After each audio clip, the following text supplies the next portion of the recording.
Hello, and welcome to the 110th episode of Scripture in a Year, hosted by Saints Peter and Paul Orthodox Church in the Albanian Archdiocese of the OCA.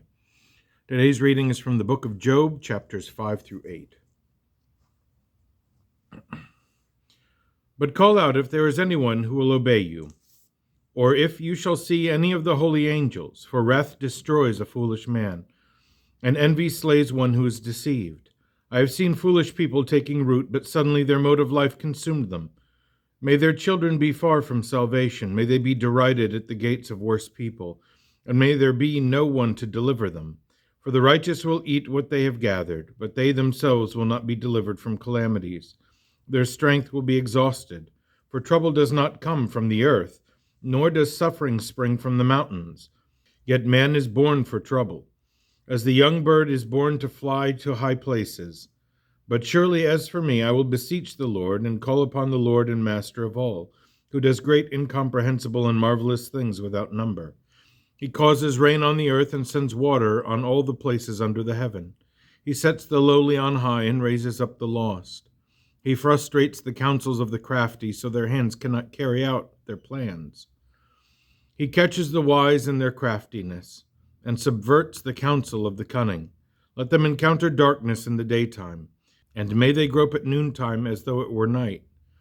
May they perish in war, but may the weak escape from the hand of the mighty. May the weak have hope, and may the mouth of the unrighteous be stopped.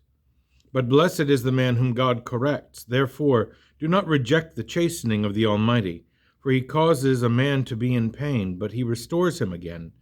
He smites, but his hands heal. 6 times he shall deliver you out of troubles, and in 7 no harm shall touch you. In famine he shall deliver you from death, and in war he shall free you from the power of the sword. He shall hide you from the scourge of the tongue, and you shall not be afraid of evils when they come. You shall laugh at the unrighteous and the lawless, and you shall not be afraid of the wild animals of the earth, for the wild animals of the field shall be at peace with you. Then you shall know your house will be at peace with you, and in your dwelling place there shall be nothing amiss. You shall also know your seed shall be many, and your children shall be like the grass of the earth. You shall come to the grave as grain reaped in its season, or as a heap of threshold wheat harvested at the proper time. Behold, we have searched this out. This is what we have heard. Know for yourself if you have done anything wrong. But Job answered and said, I wish there were someone who would weigh the wrath upon me, and at the same time lift up my griefs on a scale. For indeed they would be heavier than the sand of the seashore. But as it seems, my words are worthless. For the arrows of the Lord are in my body, whose anger drinks my blood. For when I begin to speak, they pierce me. What then? Will the wild donkey bray for no reason, if he is not seeking food? Or will the ox moo at the manger when it has fodder? Will bread be eaten without salt, or is there any taste in empty words? My soul cannot stop groaning, for I see my food to be like the smell of a lion. Would that my request would come about, and the Lord would grant my hope. Let the Lord begin and wound me, but let him not utterly destroy me. May the grave be my city upon the walls which I have leapt. I will not turn away from it, for I have not lied about the holy words of my God. What strength do I have that I should continue? For how long would my soul endure? Is my strength the strength of stones, or is my flesh made of bronze? Or have I not trusted in him? But help is far from me. Mercy has rejected me, and the visitation of the Lord has disregarded me. My relatives pay no attention to me. They pass me by like a wave, or as though I were a failing brook. Those who once reverenced me now look upon me like snow or frozen ice when it melts at the approach of the heat. It is no longer recognized for what it was. Thus I have been forsaken by all, but I am also lost and homeless. Look at the ways of the Temanites, you who mark the paths of the Sabaeans. Those who put their trust in cities and wealth will be debtors to shame. But you have also come to me without mercy, that seeing my wound you were afraid. What? Have I ever made any demand of you, or do I need your strength to deliver me from enemies, or to rescue me from the hand of the mighty? Teach me, and I will keep quiet. Tell me wherein I have erred. But as it seems, the words of a true man are worthless. For I do not ask strength of you, neither will your rebuke cause me to cease my words, nor will I endure the sound of your word. Nevertheless, you attack the orphan and jump on your friend. Now, therefore, after I looked on your faces, I will not lie.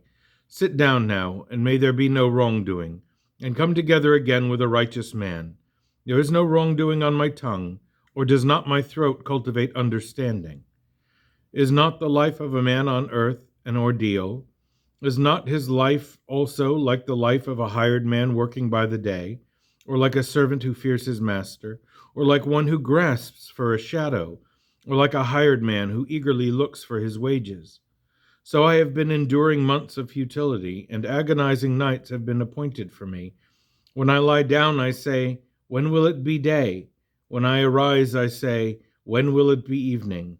I am full of pains from evening to morning. My body is covered with loathsome worms, and I am wasting away. My body is covered with loathsome worms, and I am wasting away as I scrape off clods of dust from my eruption. My life is lighter than speech, and perishes with an empty hope. Remember then, my life is a breath, and my eye will no longer return to see good. The eye of him who sees me will not see me again. Your eyes are on me.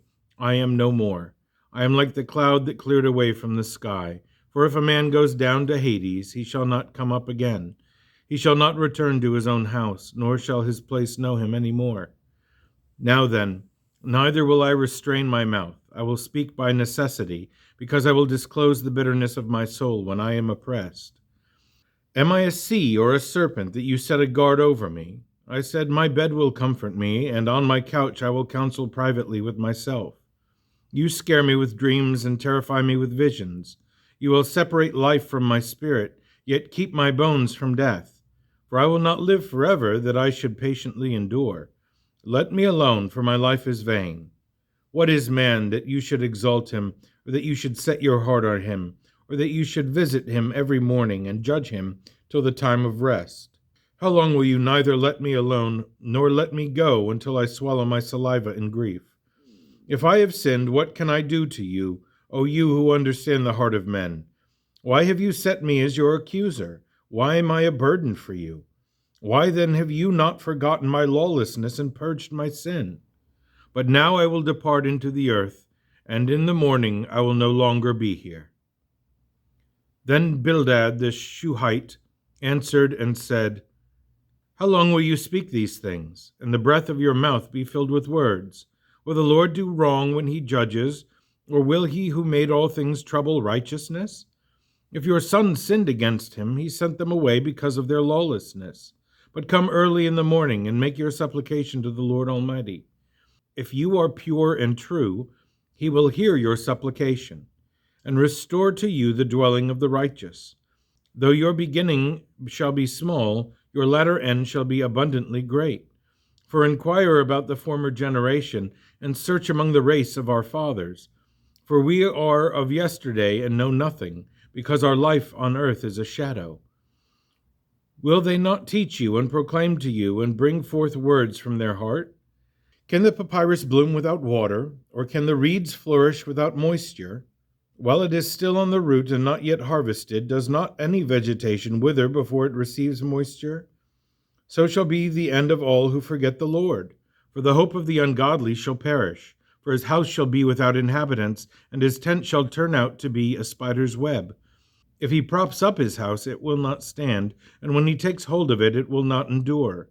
For it is moist under the sun, and his branch shall come forth out of his rottenness. He shall lie down upon a pile of rocks, and shall live in the midst of flints. If he is swallowed up, his place shall deny him.